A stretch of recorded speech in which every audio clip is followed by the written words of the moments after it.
Item Number: SCP-144. Object Class: Safe. Special Containment Procedures: SCP-144 requires the presence of only one Foundation observer to monitor and issue updates on the condition of SCP-144. The Tibetan Buddhist monks who maintain the site live in solitude and secrecy. A heavy mist condenses around the small mountain that hosts SCP-144, which itself resides in a small valley between two greater mountains, Mount Data Expunged and Data Expunged. This mist is present most of the year, and the thin rope itself is only fairly visible to the human eye within a distance of 3 kilometers. Air travel within a 70-kilometer radius has been restricted with the cooperation of the Chinese government. Description: Located in a monastery atop a small Tibetan mountain, SCP-144 is a thin, taut hempen rope, only 1.2 centimeters thick, attached to a ring of jade bound to the floor of an atrium in the temple, known as Base Camp amongst researchers.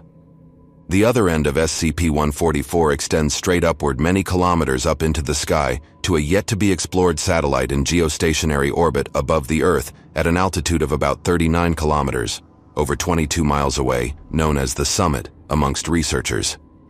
Several times a year, a monk of the temple ascends up the rope several hundred meters in a ritual of spiritual enlightenment.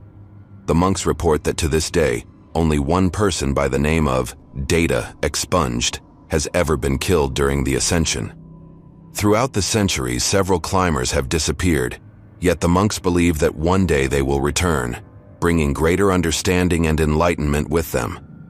Carbon dating of rope fibers put SCP-144 at just over 1,400 years old.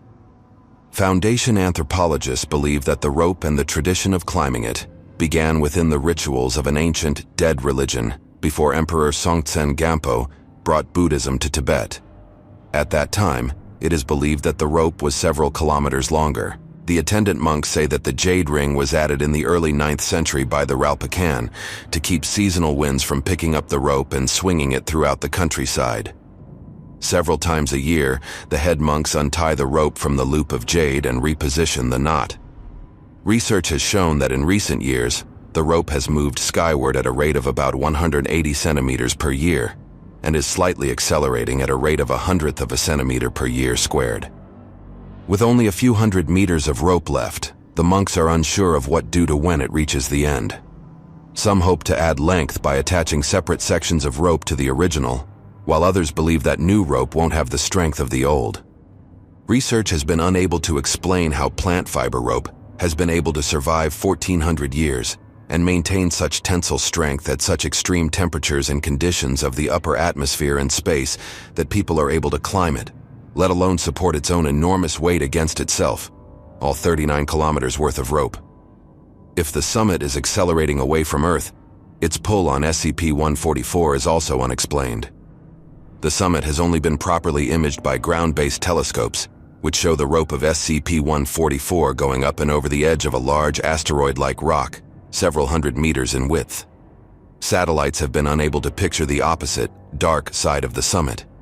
It has been reasoned that orbiting satellites are designed to image ground-based locations or distant space objects at much greater distances than other neighboring orbital satellites. Researchers disagree about why images of the dark side of the summit return blurry and unfocused, rendering the dark side unknown. Addendum 144-4. Several Class D personnel were offered immediate release if they were to climb to the summit, if possible, and return. While multiple warnings were issued by the monks attending the rope, no resistance was offered. Of the 6 personnel who accepted, 4 returned to base camp complaining of difficulty breathing and lack of air. 1 slammed into base camp at terminal velocity, presumably after losing his grip from fatigue, and the last has not yet returned.